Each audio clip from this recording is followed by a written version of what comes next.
Hi yogis or beginner yogis, I am so keen to share with you the correct alignment of a low plank, which is Chaturanga Dandasana. It is an absolute killer. When you first start practicing yoga, it's all like shoulders and neck, and it feels so hard to do, requires such upper body strength, and it's so easy to get wrong, and it's so easy to injure yourself.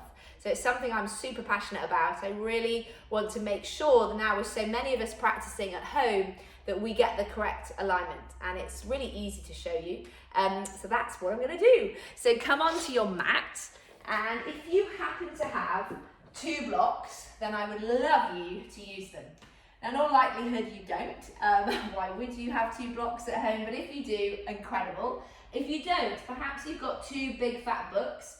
Harry Potter's quite a good one, and you can stack them on top of each other. So you want to try and create the same height as your forearm.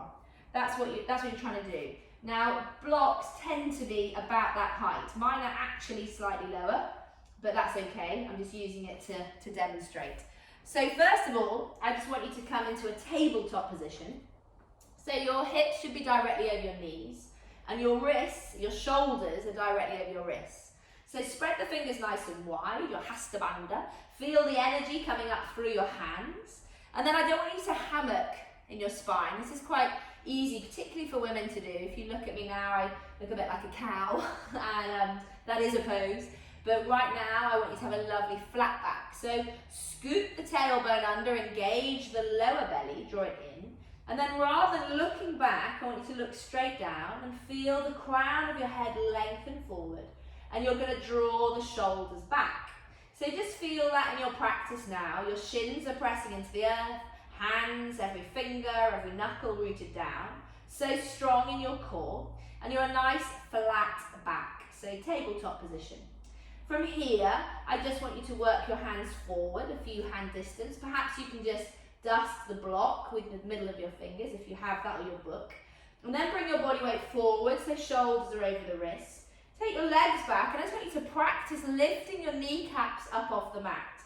So this is quite intense, but in a very measured way. You just drop the knees again if it's too much, or lift them. This is just to get you used to what you're about to do. So in order for me to hold this, I'm really engaging my core.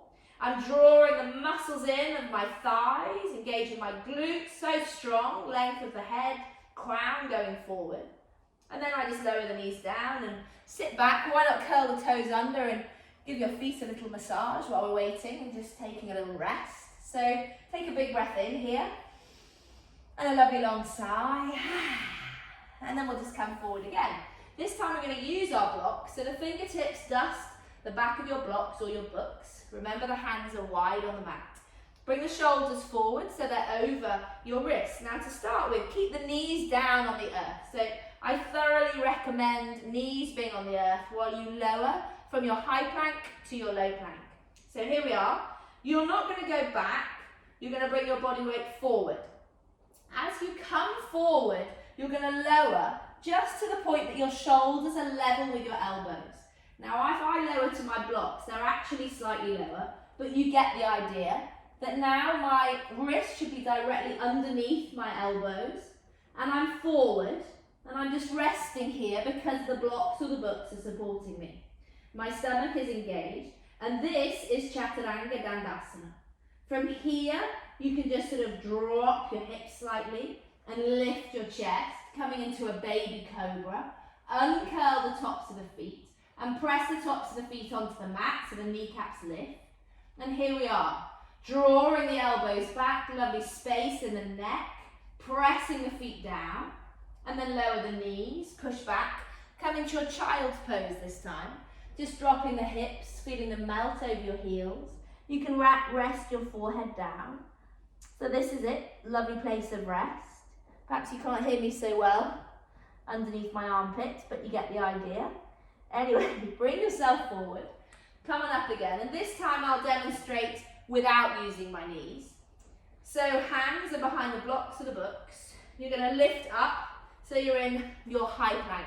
Heels are pressing back, crown of the head pulling forward. Now I come forward onto my toes. You see that? My whole body weight moves forward. I lower down just halfway, shoulders level with elbows. I could go all the way and use the blocks as support. And then I just hover here. From here, you push through the hands. You bring yourself up to upward dog. Now my wrist should be underneath my shoulders. I'm hugging my armpits, upper arm squeezing in, tops of the feet pressing into the earth, upward dog. And then you roll over the toes, you push back, downward dog. Tailbone lifting, hands wide. This is another lesson. But for now, it just gives you a lovely stretch in the back. Just rest your knees, keep your toes curled under, have a little rest. Now move the blocks away. And we'll just do it without the blocks. Now you've got the idea of the angles, all these wonderful 90-degree angles. So breath in and out, and then come forward. Hands are underneath the shoulders. Keep your knees on the earth for this one. Remember your body weight comes forward. You're going to lower down just halfway to a hover. Shoulders directly level with the elbows, elbows over the wrists. Drop the belly down and just come up into your baby cobra. Tops of the feet pressing into the mat. Lifting the knees. Slide the shoulder blades down and away from you.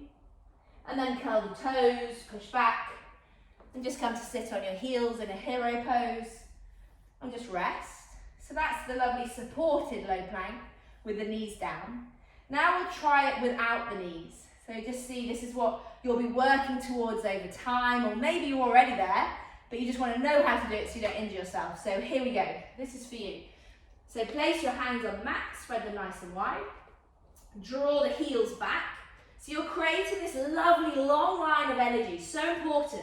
Crown pressing forward, heels driving away, muscles squeezing to bone everywhere. Tummy muscles drawing in, crown of the head extending, lovely. From here, come forward onto the tips of the toes, pause. You lower halfway only. Now don't nosedive, it's so easy to do this, that puts loads of pressure around the neck. You just want to lower so the shoulders are level with the elbows. Just stay here. Then you push yourself up, upward facing dog. Tops of the feet pressing into the mat and together, chest opening. Big breath in here. As you exhale, push back, downward facing dog. Gorgeous. Well done.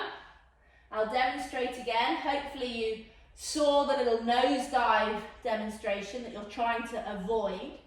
It's so important to keep the shoulders stacking and the elbows over the wrist.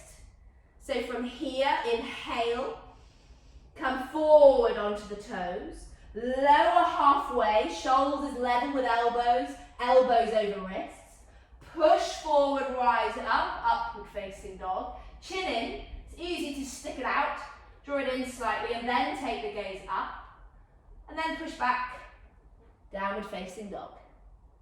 Brilliant, well done. Keep practicing, and I look forward to seeing you on the screen soon. You can zoom in, we've got loads of beginner classes too. So at any point you want to ask a question about this, please just speak to one of the Blessed teachers and we will happily guide you through. It's so good to drop the knees. Know that. Always drop your knees. I still drop my knees. It's lovely. Such a release for your lower back, just always listening to your body. Thank you.